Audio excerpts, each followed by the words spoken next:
먹고 살기 위한 경제 이야기, 먹살 경제. 2주 한인들의 먹고 살기 위한 경제 이야기, 먹살 경제 시간입니다. 김 사장님, 오늘 어떤 내용 준비하셨나요? 오늘 다음 때와 마찬가지로 우리 아리조나 지역에서 또 발생한 별로 좋지 않은 소식부터 먼저 듣고 그 다음에 제가 전하는 더 안 좋은 소식 그렇게 듣는 순서로 하도록 하겠습니다. 그럴까요? 네. 아니, 김 사장님, 박 사장님, 자동차 구입, 하여튼, 어쩌다 한 번씩 하잖아요. 자주는 아니지만. 근데 예, 중고차 구입한 경험 있으시죠, 김 사장님? 저도 있고 박 우리 사장님. 커네티컷 박사님 어때요? 중고차 구입해봤어요? 저는 중고차 구입 12번째. 오, 많이 하셨다. 자, 아마 미국 사시는 분 거의 다가 대부분 중고차 구입한 경험이 많이 있으실 거예요. 근데 오늘은 또 아리조나 지역에 사는 닉이라는 청년이 당한 일을 알려드리겠습니다. 크레이그리스트 아시죠? 예, 예. 네, 미국에서 많이 사용하는 그 벼룩시장이잖아요. 네, 바로 여기에서 닉이 포드차 브롱코 랩터를 구입한 거예요. 브롱코 이거 오제이 심슨이 LA 쪽에서 경찰 피해서 도망갈 때 썼던 그 차예요, 이게. 네, 이 많이 차. 받았어요, 이거.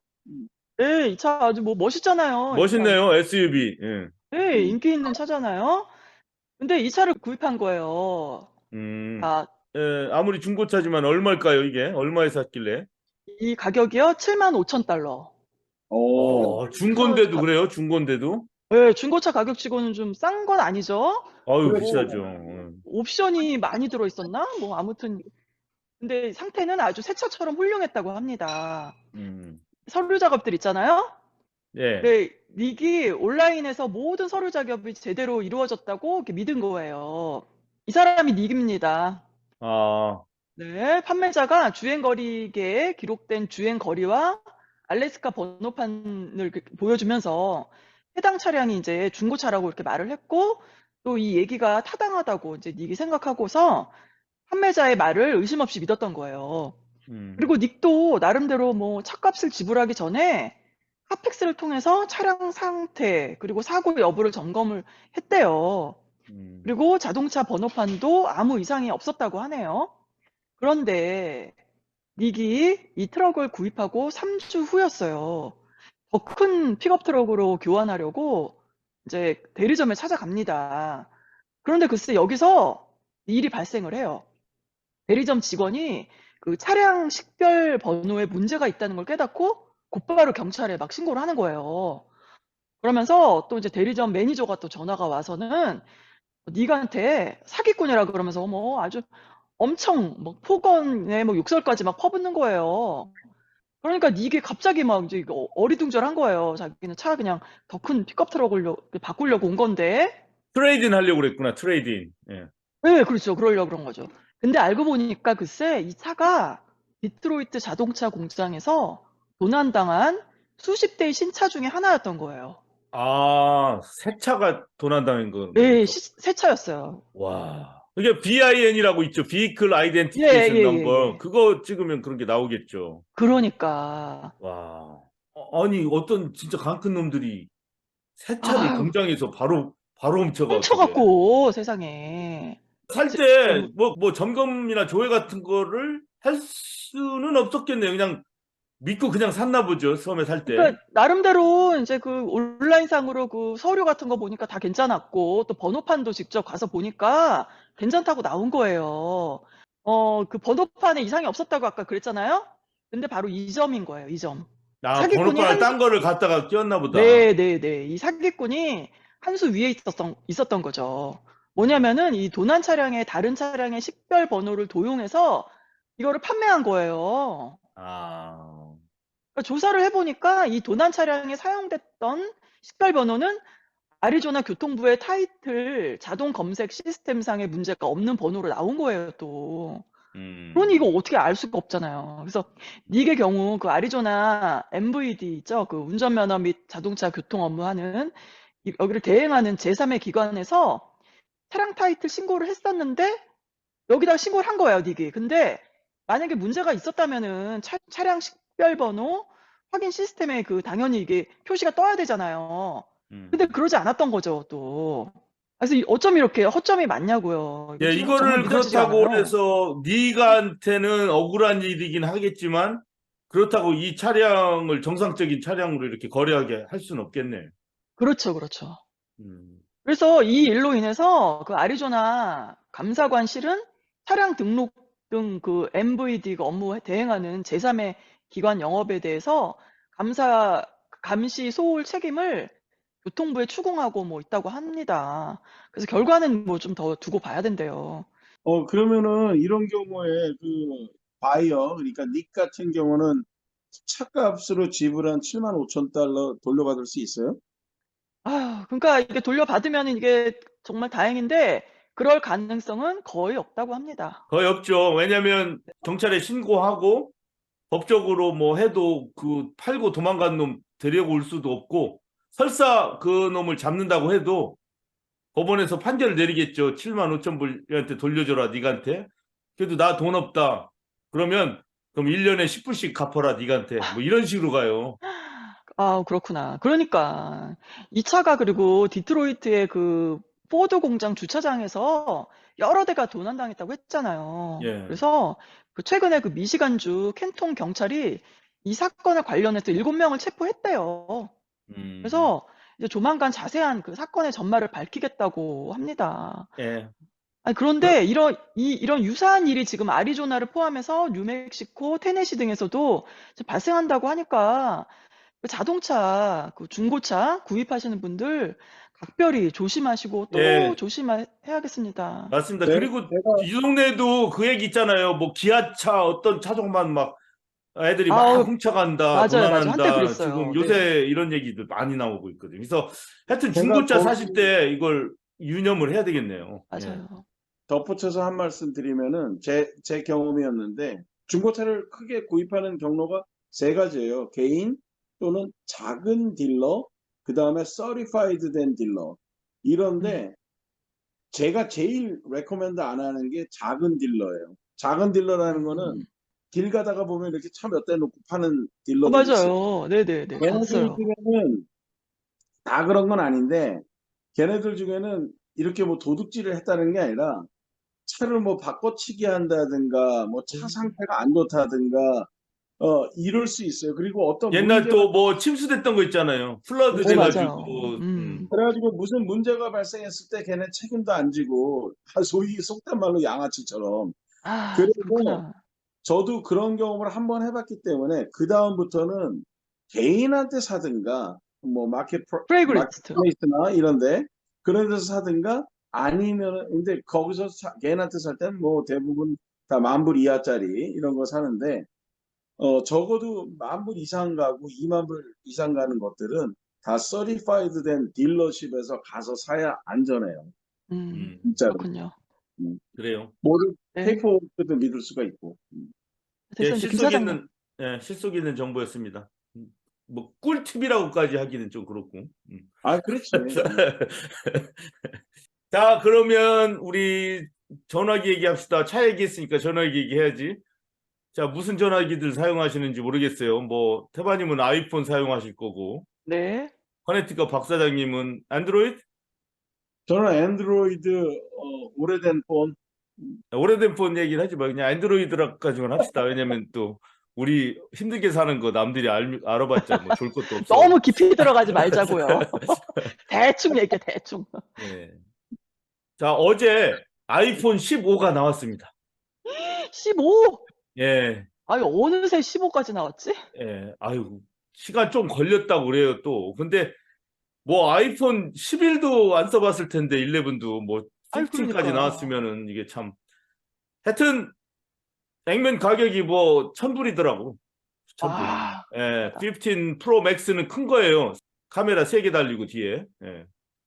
그다음에 15 프로는 작은 크기, 내 카메라가 3개. 그냥 15는 카메라 2개일 겁니다. 그리고 작은 크기. 뭐 이렇게 돼서 어제 이제 드디어 출시가 돼서 뭐 아이폰 좋아하는 사람들은 이거 뭐 몰려 들어가가지고 사고 그랬을 텐데. 자, 이제 무슨 문제가 있냐면 이렇게 멋진 신형 아이폰을 사기 위해서 줄을 서고 사가지고 막 사용해보고 후기도 쓰고 이렇게 아주 멋진 장면이 있는가 하면 이런 것도 있습니다. 이거 뭐 하는 거예요? 예.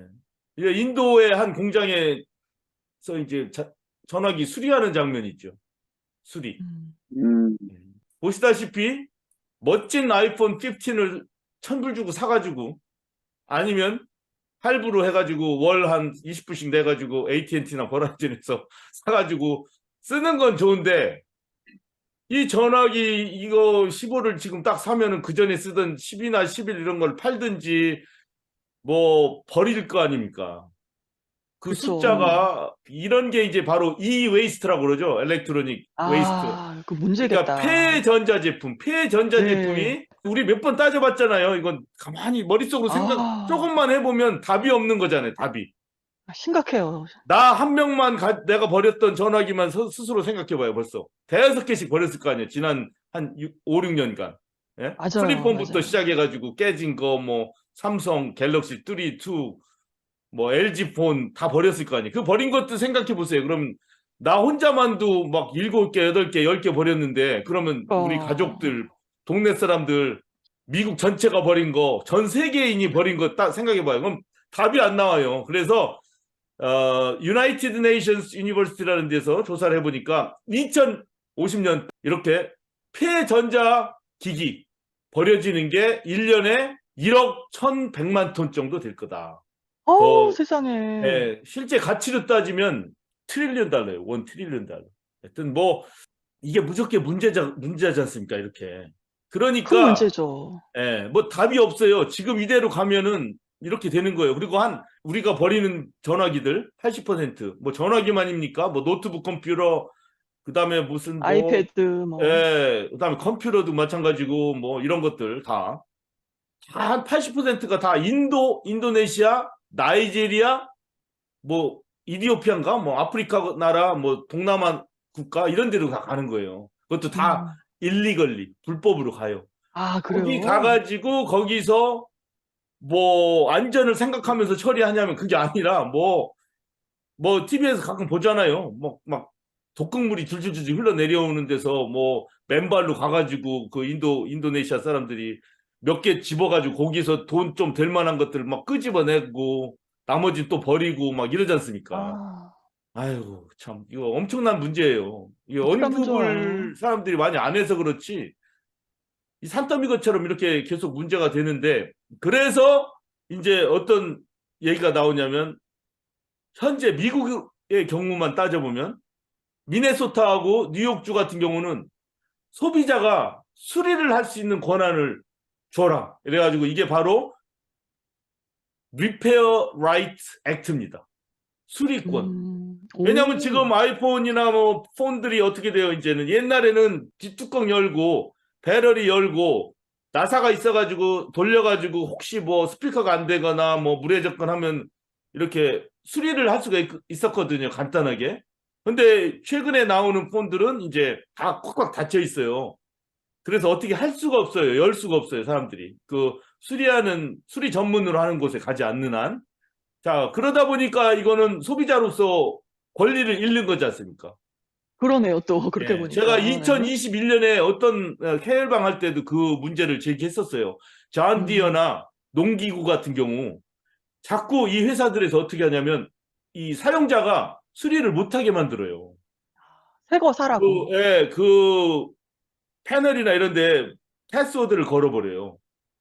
아, 그래가지고 문제가 생기면 반드시 딜러 공인받는 서비스 센터에 연락해가지고 고칠 수밖에 없는 그런 상태로 만들어서 이게 문제가 된다고 그랬잖아요. 왜냐하면 이 농기구 같은 경우 뭐냐면 예를 들어 수확 시절이야. 10월 초까지 빨리 뭐 다 감자 캐내야 되는데 기구가 고장났어. 그런데 내가 어떻게 고치를 보려고 했더니 다 블락이 돼서 고칠 수가 없어. 그래서 서비스 센터 전화하니까 5일 있다가 엔지니어가 와. 테크니션이. 그러면 수확 시기 다 놓치는 거 아니에요.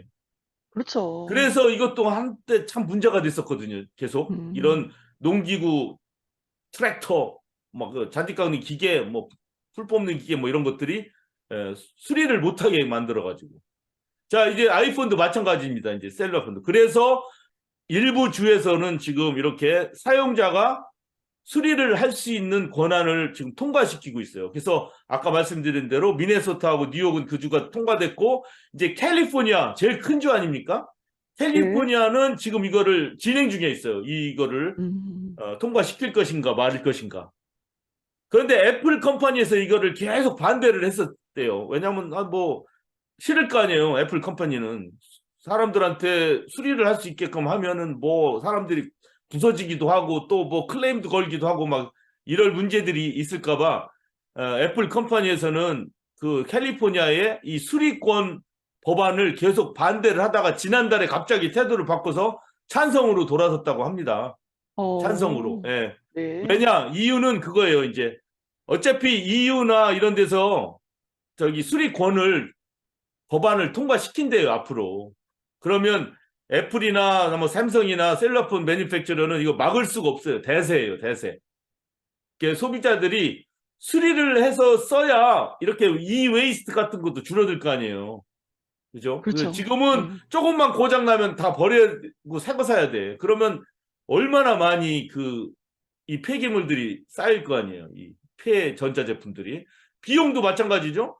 뭐 비싼 돈 주고 1,000불 주고 샀는데 뭐 조금 고장 나가지고 고칠 수가 없어가지고 또 새로 사려고 하면은 우리 사용자들도 돈을 낭비하는 게 되지 않습니까? 뭐 여러 가지 이유로 이 수리를 할 수 있는 권한을 이제 찾으려고 법안이 계속 진행되고 있는데 여기저기서 비슷한 법안이 있어 애플 컴퍼니는 그거에 대해서 찬성으로 돌아섰고 그러다 보면 이제 여러분이 애플 15을 앞으로 사게 되면 통과가 되면 뭐가 오냐면 스크류 드라이버하고 예? 이런 것들을 같이 준대요. 그 다음에 매뉴얼북 어떻게 고치나 이거를 이제 책을 인쇄해가지고 주진 않지만 온라인에 다운로드 받을 수 있게끔 의무적으로 올려야 돼요. 그 다음에 또 뭘 하나 주냐면 벽돌만한 무슨 각을 하나 준다네요. 그게 뭐냐면 글루 멜트 머신이에요. 왜냐하면 요즘에 아이폰이나 이 스마트폰들은 부피를 줄이기 위해 가지고 옛날처럼 막 스크류를 많이 쓰지 않고 그냥 글루로 다 붙여버린답니다. 글루로. 어머. 예.